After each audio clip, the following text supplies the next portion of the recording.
আসসালামু আলাইকুম প্রিয় উদ্যোক্তা ভাই বোনেরা, আশা করি ভালো আছেন। আজকে আপনাদের সাথে আমি শেয়ার করব ডিম পাড়া হাঁসকে কতটুকু খাবার দেবেন। আগে আমি আপনাদেরকে বলি যে আপনাদের হাঁসে যদি ডিম পাড়ে আর আপনার যদি এই খাবার সম্পর্কে না জেনে থাকেন, তাহলে ভিডিওটা আপনাদের জন্য। দেখেন ডিম পাড়া হাঁসকে কতটুকু খাবার দেবেন, এইটা হলো আপনার সম্পূর্ণ ডিপেন্ড করে আপনার খামার ব্যবস্থাপনার উপর। আপনি কী ধরনের খাবার দেন হাঁসকে এবং কীভাবে যত্ন করেন। যদি আপনি হাঁসকে ভালো খাবার না দেন, তাহলে কিন্তু আপনার হাঁসে বেশি খাবার খাবে না। আবার যদি আপনি ফিড দেন, তাহলে এক প্রকার খাবার খাবে। আপনি যদি ধান দেন, তাহলে এক প্রকার খাবার খাবেন। আর যদি ভুট্টা টুট্টা দিয়ে বিভিন্ন রকম খাবার মাখাই দেন, সেক্ষেত্রে কিন্তু আরেক ধরনের খাবার খাবে। কারণ মিক্সড খাবার আপনার যতটুকু খাইতে পারে, ফিড কিন্তু অতটুকু খাইতে পারে না। কারণ ধান, গম, ভুট্টা এগুলো দিয়ে যদি আপনি খাবার মাখান, সেই ক্ষেত্রে যদি আপনার 100 হাঁসে প্রতিদিন 25 কেজি খাবার খাই, যদি আপনি শুধু ফিড দেন, দেখবেন 100 হাঁসে 15 থেকে 16 কেজির খাবার বেশি খাইতে পারেন না। তবে ডিম পাড়া হাঁসের ক্ষেত্রে বিষয়টা আলাদা। আপনি যে খাবারে দেবেন, ওই খাবারটা কোনো লিমিট নেই। কারণ ওই ডিম পাড়া হাঁসকে অনেকেই বলে যে 150 গ্রাম, 140 গ্রাম, 120 গ্রাম, 100 গ্রাম, 80 গ্রাম, এসব ভাই পুরোটাই এটা ভাওতাবাজি। কারণ আপনারা এই ভাওতাবাজিতে পারবেন না। কারণ খাবার আপনি দেবেন, আপনার হাঁস যতটুকু খেতে পারে ততটুকু, ওই 120 গ্রাম, 130 গ্রাম এই পরিমাণ ধরে আপনি যদি ডিম পাড়া হাঁসকে খাবার দিতে চান, তাহলে কিন্তু আপনি পারবেন না। কারণ আপনি মনে করেন যে একজন বলছে যে ভাই 130 গ্রাম খাবার দিলে আপনার ডিম পাড়া হাঁসের জন্য উপযুক্ত। তো 130 গ্রাম খাবার আপনি হাঁসকে দিতে পারবেন। তাহলে 130 গ্রাম যদি আপনি খাবার দেন, তাহলে মনে করেন আপনার হাঁস আছে 100টি, তাহলে আপনার 13 কেজি খাবার হয়। কিন্তু এই 100টি হাঁসে কিন্তু আপনি বিশ্বাস করুন বা না করুন, যদি আপনি ভালো করে খাবার দেন, 17 থেকে 20 কেজি খাবার কিন্তু খেয়ে ফেলতে পারে। তাহলে আপনি যদি এই ডিম পাড়া হাঁসকে যদি 130 গ্রামকে খাবার দেন, যদি আপনি 13 কেজি খাবার দেন, তাহলে কি আপনার পরিপূর্ণ হলো? আবার আমি যদি আপনাকে বলি যে ডিম পাড়া হাঁসে 50 থেকে 60 গ্রাম খাবার খাই, সেটাও কিন্তু আপনার হবে না। কারণ হাঁস আপনার যতটুকু খাবার খেতে পারে, আপনাকে ততটুকু খাবার দিতে হবে। যখন আপনার হাঁসে ডিম পারবে, তখন যদি আপনার অনেকগুলো হাঁস থাকে, 100 বা 200 বা 300 বা 500 হাঁস থাকে, এটা আপনার বিজনেস। তাহলে সারাদিনই কিন্তু আপনার এখানে সময় দিতে হবে। আপনি থাকেন বা আপনার খামারে অন্য লোক থাকে, বা যেই থাকুক না কেন, একজন তো অবশ্যই দায়িত্ব থাকে। সব সময়টা খাবার দিতে হবে। আপনার এদের খাবার পুরো যাবে, তখন একে খাবার দিতে হবে। এর কোনো মাপজোক নেই। মনে করেন সকালবেলা আপনি উঠে খাবার দিয়েছেন, খাবার শেষ হয়ে গেছে, আপনি ওই পাতিলের ভিতরে আবার সামান্য কিছু খাবার দিয়ে রাখবেন।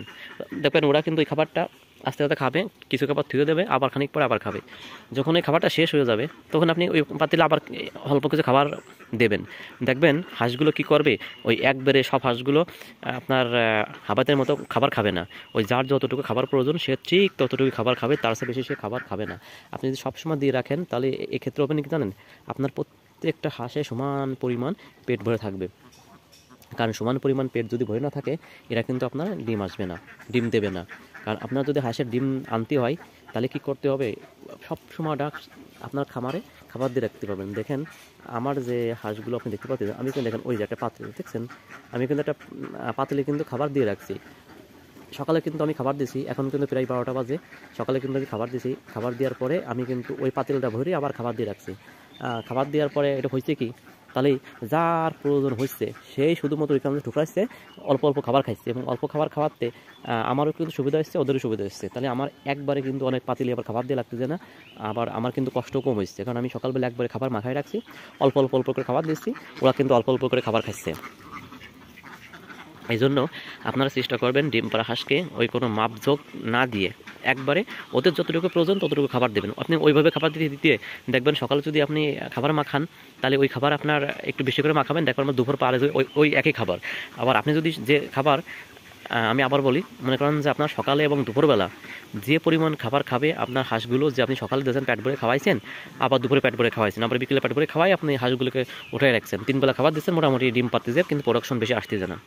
আপনি সকালের খাবার এবং দুপুরের খাবার, বিশ্বাস না করলে আপনি কালকে করবেন, সকালে খাবার এবং দুপুরের খাবার একবারে মাখাবেন।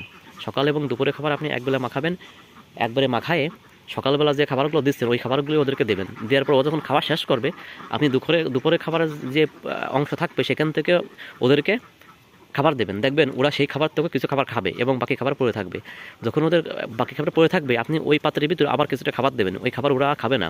তারপর দেখবেন কি কিছু সময় পরে একটা এসে একটু মুখ দেবে, আরেকটা মুখ দেবে, ওইটা আর খাবে না। তারপরে দেখছে 1 ঘন্টা পরে এসে আরেকটা একটু মুখ দিচ্ছে, আস্তে আস্তে আস্তে দেখবেন ওরা ঠুকাতে ঠুকাতে ওই খাবারটা যখন খাবার শেষ করে ফেলবে, এ করতে করতে দেখবেন আপনার প্রায় 11টা 12টা বেজে গেছে, কিন্তু আপনার দুপুরে খাবার কিন্তু শেষ করতে পারিনি। দুপুরে খাবার কিন্তু অর্ধেকের বেশি এখন থেকে গেছে। যখন ওই খাবারটা সকালে যখন বেশি খাবার দিলে খাবারটা শেষ হয়ে গেলে আপনার বাকি যে খাবার থাকবে দুপুরের জন্য, বাকি যে অর্ধেক খাবার থাকবে ওই খাবারটা আপনি আবার দেবেন। ওরা দেখবেন যে এসে একটু খাবে আর খাবে না। দেখবেন সকালে আর দুপুর মিলে আপনি যে খাবারটা আপনি দেন ওই খাবারটাই ওরা কিন্তু সকাল এবং দুপুর এবং দুপুরবেলা খেয়েও কিন্তু ওরা শেষ করতে পারবে না। আমি আবার বলি, সকাল এবং দুপুরবেলা আপনি যে খাবার দেন ওরা খেয়ে শেষ করে ফেলে, ঠিক ওই খাবারটাই আপনি একবারে মাখায় ওদেরকে সকালবেলা পেট ভরে খাওয়াবেন এবং বাকি যে খাবারটা থাকবে ওই খাবারটা ওদের পাতিলে রেখে দেবেন এবং আস্তে আস্তে খাবারটা দেখবেন যে ওরা দুপুরবেলা ওই খাবারটা খেয়ে শেষ করতে পারবেন না। ওই খাবারটা খাওয়াতে ওদের প্রায় বিকেল হয়ে গেছে। আপনি বিশ্বাস করেন বা নাই করেন, যদি আপনি ওদের পেট ভরে সবসময়টা খাওয়ান, ওদের ডিমও বেশি আসবে এবং ওরা আপনার গ্রোথটাও ঠিক থাকবে এবং আপনার হাঁসের আল্লাহ দিলে কোনো রোগবাদও হবে না। ওরা সব দিক থেকে আপনার ভালো হবে এবং ডিমের সাইজও বড় হবে এবং প্রোডাকশনও ভালো আসবে। ওদের খাওয়া দাওয়া রুচুও থাকবে। আর আপনি যদি সকালে দেন, দুপুরে দেন আর বিকেলে দেন, সেই ক্ষেত্রে আপনার কিন্তু ঝামেলা। অনেকে কিন্তু 2 বেলা খাবার দেয়, সকালে দেয় আবার দুপুরে বা বিকেলে দেয়।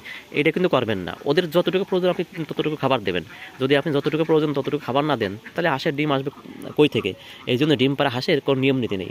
তবে ডিম আসার আগের বিষয়টা আলাদা। আমি ডিম আসার আগে কী করতাম, ডিম আসার আগে কিন্তু আমি আমার হাঁসগুলোকে 3 বেলা খাওয়া দিতাম। সকালে দিতাম, দুপুরে দিতাম এবং বিকেলে দিতাম। কারণ সকালে পেট ভরে খাওয়াই দিতাম, দেওয়ার পরে আর খাবার দিতাম না। আবার দুপুরবেলা পেট ভরে খাইয়ে দিতাম, আবার বিকেলে পেট ভরে খাওয়াই দিয়ে হাঁসগুলো ঘরে উঠে দিতাম। সেগুলো তো ডিম আসি নেই, তখন তো মোটামুটি একটু খাবার সেভ করতে হবে বা একটু টাকা পয়সা সেভ করতে হবে, ওই কাজে করতাম। কিন্তু যখন ডিম আসা শুরু হয়ে গেছে তখন তো আমার ওই অতটা চিন্তা করে লাভ নেই, খাবারের চিন্তা। তখন এদের থেকে যদি আমাকে বেশি প্রোডাকশন নিতে হয়, তাহলে অবশ্যই আমার এদেরকে খাবারের ব্যবস্থা করে রাখতে হবে। আপনি একটা জিনিস দেখেন, আমি এই যে আমার সরাসরি দেখাচ্ছি আমার খাবারের পাত্রটা, এই দেখেন আমি সকাল থেকে কিন্তু খাবার দিয়ে রাখছি। এখন কিন্তু দেখছেন খাবার কিন্তু শেষ হয়ে গেছে। ওই যে এই গামলার গায়ে কিছু কিছু ফিড লাগে আছে, অল্প সময়ের ভিতরে এই খাবারটা ওরা শেষ করে দিবেন। অল্প কিছুর ভিতরে খাবার শেষ করে দিবেন। এই জন্যই ডিম পাড়া হাঁসকে সব সময় চেষ্টা করবেন যে খাবার দিয়ে রাখার জন্য, তাহলে আপনার ডিমি পার্সেন্টেজও বেশি আসবে এবং গ্রোথও বেশি আসবে। সবাই ভালো থাকবেন। আসসালামু আলাইকুম।